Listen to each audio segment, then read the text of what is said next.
Hey guys, welcome back to our channel. आज हम जो वीडियो रिएक्शन करने वाले हैं वो द डॉक्यूमेंट्री के चैनल का होने वाला है, जिसमें ये दिखाया गया है कि कैसे विराट कोहली, एक दौर था जबकि विराट कोहली का फॉर्म बिल्कुल आउट ऑफ फॉर्म हो चुका था, उन्होंने उस फॉर्म को कैसे रिकवर किया और वापस अपनी बादशाहत कैसे कायम की, ये उसके बारे में होने वाला है। हम सब जानते हैं कि एक टाइम था जब विराट कोहली बिल्कुल आउट ऑफ फॉर्म हो चुके थे, और ये बात है जब इंडिया को पाकिस्तान से 10 विकेटों से हार मिली थी। उनकी कैप्टनसी उनसे छीन ली गई थी और उनका जो फॉर्म था लगभग ख़त्म हो चुका था, लेकिन उसके बाद उन्होंने कैसे कमबैक किया इस वीडियो में बताया गया है। तो चलिए दोस्तों, फटाफट से इस वीडियो को रिएक्शन कर लेते हैं और मिलते हैं वीडियो के एंड में। 92 Pakistan cricket fans have been waiting for the day to celebrate a win over India in an ICC World Cup. First loss for India in a World Cup match against Pakistan. Completely one-sided encounter. It's India's first loss to Pakistan in a World Cup encounter. पहले match में पाकिस्तान से भारत को एक बड़ी हार का सामना करना पड़ा। 10 विकेटों का रहा है, 13 गेंदें रहते रहे। पाकिस्तान ने भारत को 10 विकेट से हराया। पाकिस्तान ने भारत को 10 विकेटों से हराया। एक भी विकेट नहीं मिला भारत को। पाकिस्तान से 10 विकेट से भारत हार गया है। एक बहुत जबरदस्त जीत दर्ज की और भारत ने एक बड़ी शर्मनाक हार। पाकिस्तान का हर प्लान इस मैच में बिल्कुल हिट और फिट साबित हुआ और टीम इंडिया की हर रणनीति, हर प्लान फ्लॉप हो गया। We made a decent total out of our situation. We thought we could put them under pressure, but they did not let us come into the game at any stage, and they definitely deserve the credit for finishing off the game very strongly and not allowing us to put any pressure on them through the innings. 10 wicket से हार के बाद विश्व cricket में भारत अपना वर्चस्व खो चुका था। विराट की बनाई हुई सल्तनत अब बिखर चुकी थी। पाक से मिली वो हार संपूर्ण भारत को दहला चुकी थी। News media, social media, article, अब हर जगह चारों तरफ हाहाकार मचा था। तमाशा है कोई मैंने किया और इन्होंने तो किया है, तो मेरे पे क्यों गुस्सा दिखा रहे हो? औरतों ने खाना छोड़ के सबका मन टीवी सामने बैठ गए और इन्होंने हमारे साथ बहुत बड़ा धोखा दिया, हमारी भावनाओं के साथ खेला। लेकिन बॉलर ने इतना हार्ड बॉलिंग नहीं की, लेकिन स्कोर भी उतना। हर बड़े मैच में फ्लॉप होकर दिखाएंगे, बड़ी टीमों के खिलाफ कभी रन नहीं बनाएंगे। कोई भी कभी कोई हारता है, इसमें ऐसी कोई बात नहीं। लेकिन जिस तरीके से हमें कल हराया गया, जिस रवि के साथ हराया गया, इसकी कोई एग्जाम्पल नहीं मिलती। ये क्रिकेट नहीं था, ये कोई जाती दुश्मनी थी। गैस, जिस तरीके से ये रिएक्ट कर रही है पब्लिक, मुझे ऐसा एक टाइम पे लगा कि ये पाकिस्तान की पब्लिक है, क्योंकि ज़्यादातर वहीं की पब्लिक ऐसे रिएक्ट करती है। मैंने पहली बार देखा है ऐसा कि इंडिया की पब्लिक में भी ऐसे रिएक्शन होते हैं। तो गैस, मुझे तो इनको देखकर हंसी आ रही थी, लेकिन ऐसा इतना रिएक्ट करने की ज़रूरत नहीं है। ये खेल में हाँ होता रहता है, हार जीत जो है वो खेल का पार्ट होता है। तो चलिए देखते आगे और क्या क्या इनके वीडियो में खास बनाया गया है। वीडियो काफ़ी इंटरेस्टिंग लग रहा है, तो चलिए मिलते हैं वीडियो के एंड में। अपने आप को स्टेप अप करके वो खेल खेला था, वो वाकई काबिले तारीफ था।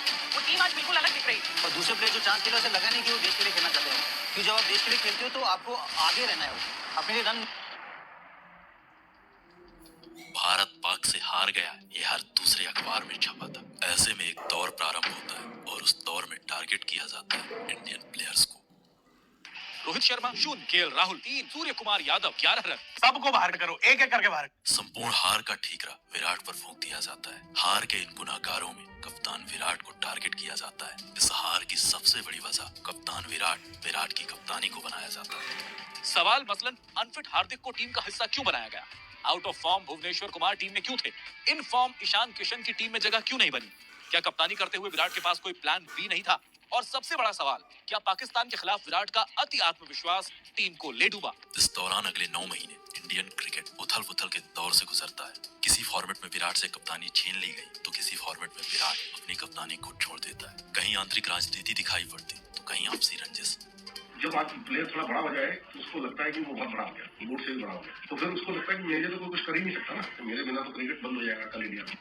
T20 कैप्टनसी को छोड़ने की मैंने पहले बीसीसीआई से कम्युनिकेट किया कि मेरा ये पॉइंट ऑफ व्यू है, ये डिसीजन है और इन रीजंस की वजह से मैं ये करना चाहता हूं। तो उसको बहुत एक अच्छे तरीके से रिसीव किया गया। उसमें कोई ऑफेंस नहीं थी, उसमें कोई हेजिटेशन नहीं थी। मुझे ये नहीं कहा गया था कि आप T20 कैप्टनसी ना छोड़िए, बल्कि उसको बहुत अच्छे से रिसीव किया गया कि बहुत एक प्रोग्रेसिव स्टेप है।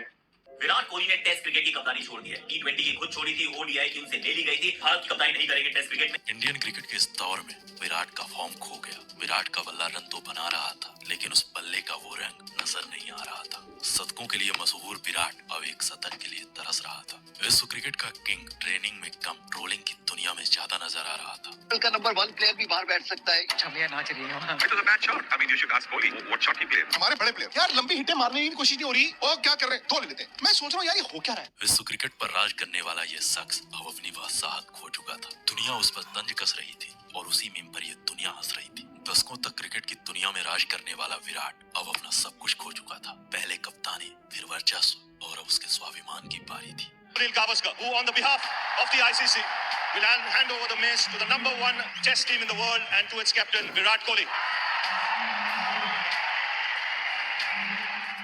लेकिन एक दिन एक बार फिर उसकी सल्तनत में अंधेरा आया। एक एक करके उसके सारे साथी घुटने टेक रहे थे। एक बार फिर उसकी सल्तनत उसके आंखों के सामने बिखर रही थी। तो सुनिए हमारी आवाज हमारे अंदाज में, तो पलटवार ऑफ किंग विराट।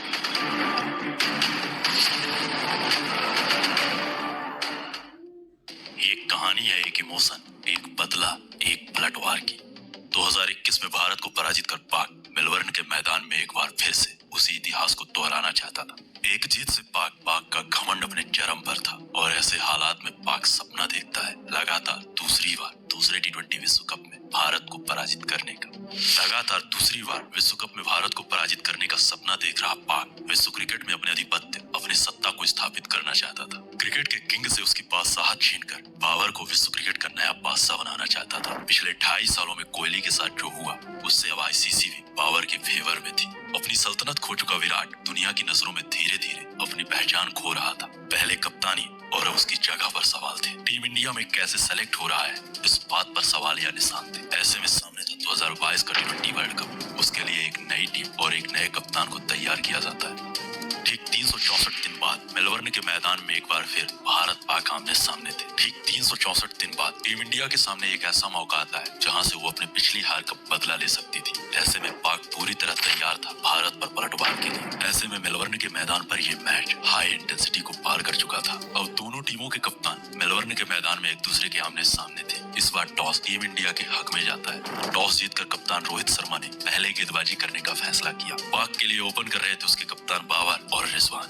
वहीं टीम इंडिया की ओर से पहला ओवर फेंक रहे थे स्विंग के सुल्तान भुवन कुमार। भुवी ने अपने पहले ओवर में पाक बल्लेबाजों से कठिन सवाल किए। इन सवालों का फायदा अगले ओवर में टीम इंडिया के लेफ्ट आर्म पेसर अर्शदीप को होता है। जब अर्श के सामने पाक कप्तान घुटना टेक चुका था। पाक की ये सलामी जोड़ी अब टूट चुकी थी। पाक अपना कप्तान खो चुका था। अर्श ने एक बार फिर से चौथे ओवर में एक बड़ा प्रहार किया और पाक के दूसरे सबसे सफल बल्लेबाज मोहम्मद रिजवान को अपना शिकार बना लिया। अब पावर प्ले का खेल खत्म हो चुका था। पाक के खाते में महज 32 रन थे और पाक के 2 सबसे खतरनाक हथियार घुटने टेक चुके थे। शुरुआती 2 झटकों के बाद अहमद और मसूद ने पाक को संभालने का प्रयास किया। इन दोनों बल्लेबाजों ने पाक की पारी को 10 ओवर में 60 तक पहुंचा दिया। 12वें ओवर में अहमद ने पटेल पर प्रहार किया और बैक टू बैक 3 बड़े छक्के लगा दिए। अक्षर के इस ओवर में 21 रन बटोरकर चाचा ने महज 32 गेंदों में अपना अर्धशतक पूरा किया। परंतु अगले ही ओवर में मोहम्मद शमी ने आग से अंगार बन रहे चाचा के मंसूबों में पानी फेर दिया। पाक अब पूरी तरह से फंस चुका था। चाचा के जाने के बाद हार्दिक ने बैक टू बैक पाक को 2 बड़े झटके दिए। पाक अब पूरी तरह बैकफुट पर आ चुका था। 15 ओवर का खेल खत्म हो चुका था। 15 ओवर में पाक के खाते में 106 रन थे। पाकिस्तान की आधी टीम पवेलियन में बैठी थी। विकेट गिरने का सिलसिला अभी भी जारी था। अगले ओवर में एक बार फिर से हार्दिक ने पलटवार किया और मोहम्मद नवाज को अपना शिकार बना लिया। 17 ओवर का खेल खत्म होते होते पाक अपने 7 बड़े विकेट खो चुका था। परंतु दूसरे छोर से शान मसूद पाक को संभाल कर रखे हुए अंत में उन्होंने कुछ बड़े शॉट्स के साथ अपने अर्धशतक को पूरा किया और पाक की पारी को 159 तक पहुंचा दिया। ये रहा पाक बल्लेबाजों का स्कोर कार्ड।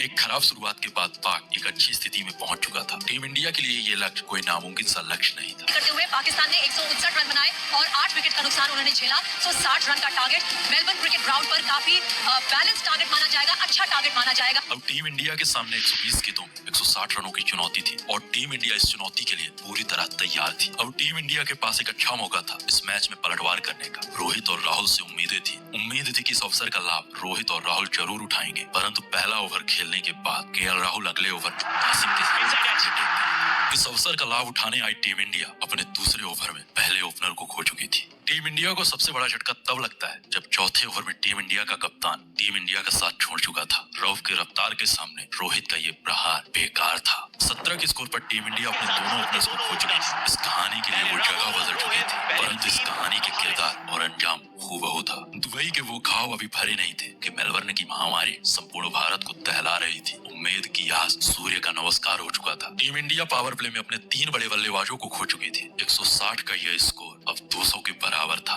विकेट गिरने का यह सिलसिला लगातार जारी था। रऊफ की रफ्तार, नासिम की स्विंग, इंडियन बल्लेबाजों के लिए सिरदर्द बन चुकी थी, लेकिन किंग का संघर्ष अभी भी जारी था। टीम इंडिया अपने संभलने का प्रयास कर ही रही थी कि 7वें ओवर की पहली बॉल पर पटेल का इस कदर रन आउट हो जाना विश्व कप में भारत की दुर्दशा को बयां कर रहा था। 33 रन पर टीम इंडिया अपने शुरुआती 4 बड़े विकेट खो चुकी थी। क्रिकेट के मैदान में बिखरते भारत की दुर्दशा उम्मीदों का अंत था। अपने वर्चस्व को पुनः स्थापित करने गया भारत अब अपने स्वाभिमान की लड़ाई लड़ रहा था। उम्मीद खो रहा भारत मेलबर्न में स्तब्ध था। किंग के अलावा कोई बल्लेबाज पाक गेंदबाजों का सामना करने को तैयार नहीं था। संपूर्ण भारत में संकट के बादल नजर आ रहे थे। एक बार फिर से भारत का स्वाभिमान, भारत का गुरूर मेलबर्न के मैदान में ध्वस्त हो रहा था। 125 करोड़ भारतवासियों की उम्मीदें अब दांव में थी। पाक अपने जश्न की तैयारी में था। क्रिकेट को धर्म मानने वाला यह देश मेलबर्न के मैदान में असहनीय पीड़ा से गुजर रहा था। विराट और हार्दिक ने मिलकर के टीम इंडिया की पारी को संभालने का प्रयास किया। इन दोनों के संघर्ष में रिक्वायर्ड रन रेट अब धीरे धीरे ऊपर उठ रहा था, परंतु कोहली की समझदारी भारत की काम आ रही थी। 10 ओवर तक टीम इंडिया के खाते में महज 45 रन थे और टीम इंडिया अपने 4 बड़े विकेट खो चुकी थी। अब अगली 60 गेंदों का खेल बाकी था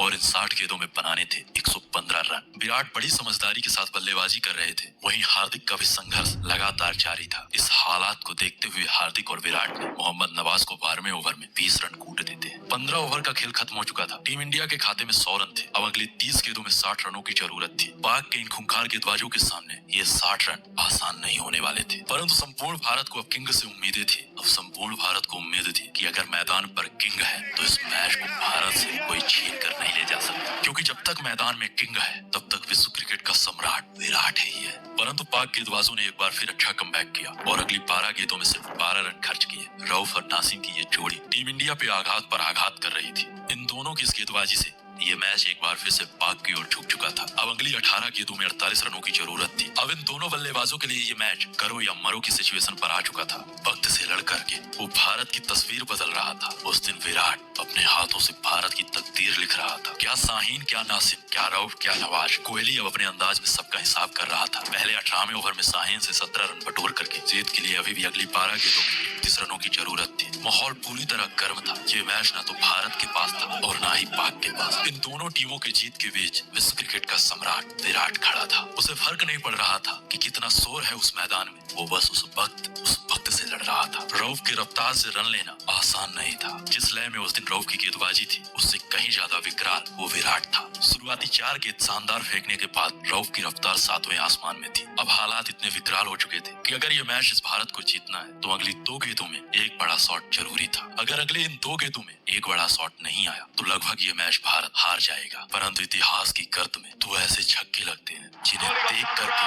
इतिहास का संपूर्ण विश्व की आंखें विराट का जय जयगान कर रही थी। अविश्वसनीय, अकल्पनीय। उन 2 छक्कों में संपूर्ण विश्व स्तब्ध था। उन 2 छक्कों से संपूर्ण भारत खुश था। उन 2 छक्कों में उसकी विरासत, उसका साम्राज्य दिखाई दे रहा था।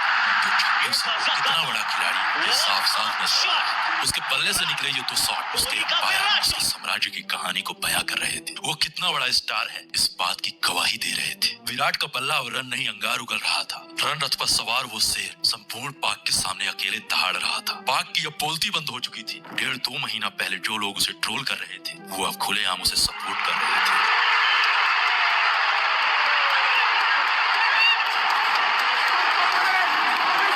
संपूर्ण भारत एक साथ, एक लय, एक ध्वनि से जय विराट कह रहा था। अब अगली 6 गेंदों में भारत को 16 रनों की जरूरत थी और इसके लिए पाक कप्तान ने मोहम्मद नवाज को गेंदबाजी के लिए बुलाया। यहाँ से यह मैच पूरी तरह भारत के कंट्रोल में था, परंतु हार्दिक के ओवर कॉन्फिडेंस ने एक बार फिर से लगा कि अब सब कुछ खत्म हो गया। परंतु कार्तिक ने अगली बॉल पर स्ट्राइक देकर के एक बार फिर से भारत की उम्मीदों को जिंदा रखा। इस ओवर की शुरुआती 3 गेंदों में महज 3 रन आ पाते हैं। अब यह मैच जीतने के लिए भारत को अगली 3 गेंदों में 13 रनों की जरूरत थी। इस ओवर की चौथी बॉल और विराट का यह सबसे बड़ा shot out of park. Umpire ने इस बॉल को नो बॉल कराया।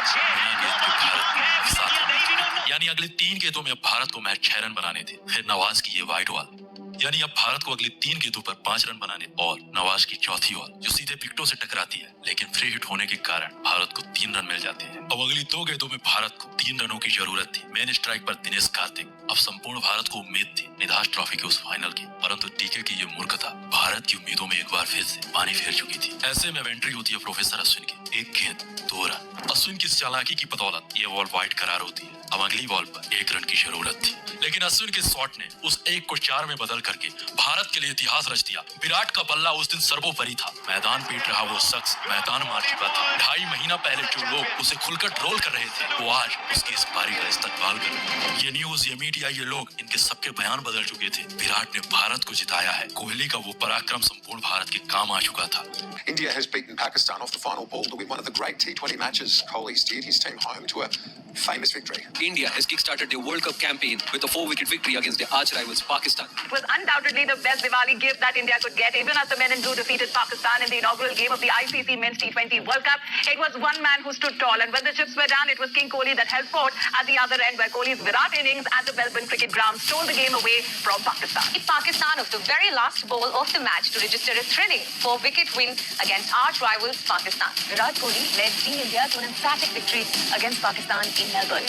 जब भारत घुटने टेक रहा था, एक-एक करके भारत के सभी बल्लेबाज घुटने टेक रहे थे, तब उस दिन the man, the myth, the chase master king Kohli Bharat के लिए अकेले लड़ रहा था। उसके इस्तकबाल में संपूर्ण भारत खुशी से झूम रहा था। कोहली की ये पारी विश्व क्रिकेट में एक बार उसकी सत्ता, उससे सम्राट होने का दावा पेश कर रही थी। वो किस लेवल का खिलाड़ी है, ये साफ-साफ बयां कर रही थी। उस दिन किंग ने महज 53 गेंदों में 82 रनों की ताबड़तोड़ पारी खेली। That proves why is called King Kohli. The Kohli prove is he the King Kohli, he the king of cricket. Till Kohli is there, we will win. We will always win. Kohli played fantastically. We came from all the way from Ahmedabad for this match, and I think we made our day today. खुशियों से झूम रहे ये दर्शक, जश्न मना रहा ये संपूर्ण भारत। इस खुशी की वजह वो विराट और विराट की वो पारी थी।